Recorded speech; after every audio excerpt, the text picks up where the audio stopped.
Malaikat Jibril yang pertama. Yang kedua, malaikat Mikail yang menurunkan hujan, rezeki, makan, minum. Malaikat yang menjaga hujan, malaikat yang menjaga gunung ganang, malaikat yang menjaga laut, air, semuanya adalah malaikat Mikail.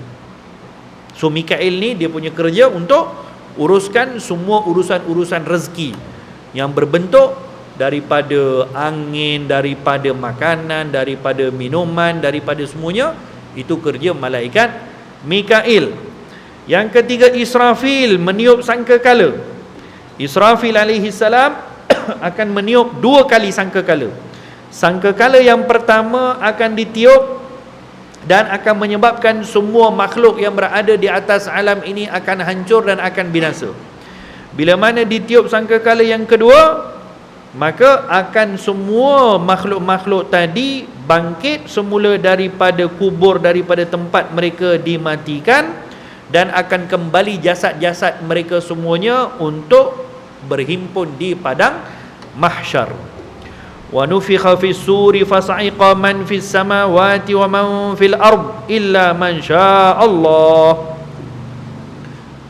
Disebutkan dalam Quran bahawa ketika mana malaikat Israfil meniup sangkakala, maka semua yang berada di atas langit dan semua yang berada di atas bumi semuanya akan hancur. Summa nufikha fihi ukhra, kemudian akan ditiupkan sangkakala yang kedua, fa idahum qiyamun yanzurun. Ditiupkan sangkakala yang kedua, yang mati semuanya akan bangkit balik. Sebahagian kitab sebutkan ada 3 kali nafkhah, 3 kali tiupan. Tiupan pertama adalah tiupan yang menakutkan. Maksudnya tiupan pertama tu tak mati lagi semua. Gempak lah. Tiupan yang menakutkan, yang menggegarkan. Kemudian baru berlaku tiupan kedua, semua akan mati. Nafkhatus sa'iq dipanggil yang pertama. Kemudian tiupan yang akan menghancurkan semua. Kemudian bila tiupan yang kedua ni, semua akan hancur. Yang akan kekal di atas alam ini Allah Subhanahu wa taala, wa huwa hayyun baqin. Dialah Allah Subhanahu wa taala yang tidak ada kematian padanya, tidak ada pengakhiran padanya. Wa yabqa wajhu rabbika, dan akan kekal zat Allah Subhanahu wa taala sampai bila-bila. Waktu itu yang akan ada Allah Subhanahu wa taala dan malaikat Israel. 2 je yang akan ada. Dan malaikat Israel akan dicabut nyawanya oleh Allah Subhanahu wa taala. Malaikat Israel pun Allah taala akan matikan. Wa yabqa wajhu rabbika, dan akan kekal pada hari tersebut hanyalah zat Allah Subhanahu wa taala. Kemudian Allah akan hidupkan Israel balik. Maksudnya Israel hidup dulu. Selepas Israel dihidupkan, silap. Betul lah. Israel lah kan. Selepas Israel dihidupkan, silap ke ni? Israfil. Patut semua tengok lain macam dia tadi. Tegur lah. Saya saja nak uji tuan-tuan. Malaikat Israfil. Minta maaf. Jadi malaikat Israfil tadi selepas Israel dimatikan oleh Allah, Allah Ta'ala akan hidupkan balik. Lepas Israfil AS dihidupkan, maka akan tiup sangkakala yang kedua, akan semua manusia bangkit balik daripada tempat mereka dikuburkan. Jasad-jasad semuanya akan keluar balik daripada bumi. Sebab tu kita ni, manusia ni, yang akan hancur daripada jasad kita semuanya akan hancur.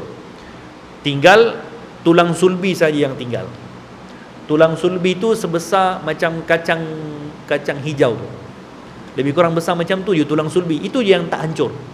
Daripada setiap manusia yang Allah Ta'ala jadikan, daripada Nabi Adam sampailah kepada manusia yang terakhir, setiap daripada kalangan mereka bila mati nanti, kalau jasadnya hancur, maka yang akan kekal hanya tulang sulbinya.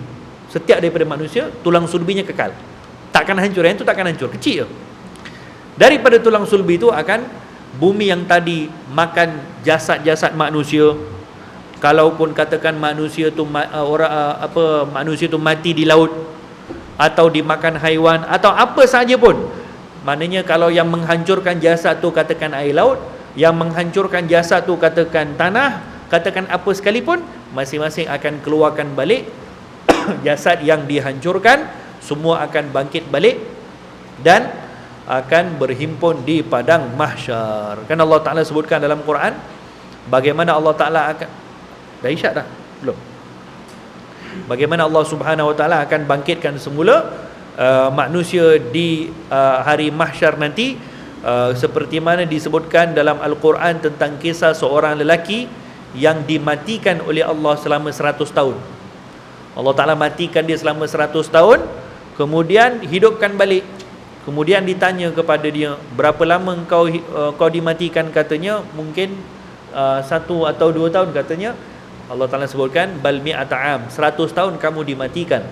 Bila dia hidup balik, tengok depan sebelah dia, makanan dia masih lagi elok, tapi keldainya dah dimakan tanah, tinggal tulang. Sebab sebelum tu lelaki tu bila berjalan, dia nampak satu kampung yang kena malapetaka, kena gempa bumi, semua orang-orang kampung tu mati. Kemudian dia bertanya kepada Allah, ya Allah, macam mana nanti engkau akan hidupkan mereka semua di hari akhirat? So Allah tunjukkan depan mata dia, Allah matikan dia 100 tahun, kemudian lepas hidupkan balik, keldainya dah habis dimakan oleh tanah. Keldai ni jadi bangkai, dah habis makan tanah, tinggal tulang. Tapi makanan yang dia bawa tak rosak, kekal macam tu. Lelaki ni pun pelik. Kalau 100 tahun, keldai yang sepatutnya lebih lama boleh hidup, tapi keldai tu Allah matikan, tinggal tulang. Makanan yang patutnya 1-2 hari dah rosak, kekal 100 tahun tak rosak. Maksudnya Allah tunjukkan kepadanya, kalau Allah Ta'ala nak, macam-macam boleh berlaku. Kemudian Allah tanya kepada dia, kau nak tahu kan macam mana aku hidupkan orang yang mati nanti? Fanzur ila himarika, tengok kau punya keldai. Walinaj'alaka ayatan, dan akan dijadikan untuk engkau tanda bagaimana Allah Ta'ala hidupkan orang yang mati nanti. Tadi kan ditanya pada Allah kan, Allah suruh tengok keldai, tengok kau punya keldai.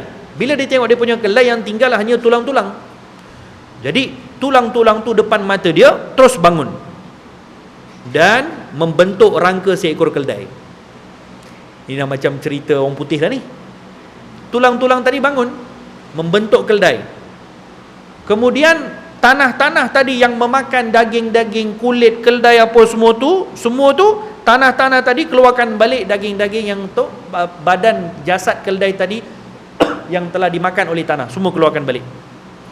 Keluarkan balik, maka tulang tadi disaluti oleh daging, daging tadi disaluti oleh kulit, maka keldai tadi hidup kembali. Allah Ta'ala kata, beginilah aku akan hidupkan manusia semuanya nanti di hari akhirat. Seterusnya malaikat mungkar dan juga malaikat nakir yang akan menyoal di dalam kubur. Malaikat mungkar nakir, mereka ini malaikat yang boleh datang dalam rupa yang baik dan boleh datang di dalam rupa yang sebaliknya. Nabi kita sebutkan di dalam hadis, idza qubiral mayyit aw qala ahadukum atahum malakani aswadani azraqani, bila mana satu orang mati dikuburkan, maka akan datang kepadanya 2 malaikat yang berwarna hitam kehijauan, yakni mata mereka, merupa mereka hitam dan mata mereka hijau. Yuqalu li ahadihima munkar wal akhar an-nakir, dan satunya dipanggil munkar, satu lagi dipanggil an-nakir. Malaikat munkar dan juga nakir kalau datang kepada orang-orang kafir atau ahli maksiat akan datang dalam rupa seperti ini. Ketika malaikat munkar nakir datang kepada orang-orang yang beriman, maka malaikat munkar nakir akan datang sebagai mubasyiran, sebagai seorang yang menggembirakan, seorang yang senang untuk dipandang. Tapi kalau datang kepada rupa orang-orang yang kafir, ahli maksiat, kedatangan malaikat mungkar nakir itu cukup menyeramkan.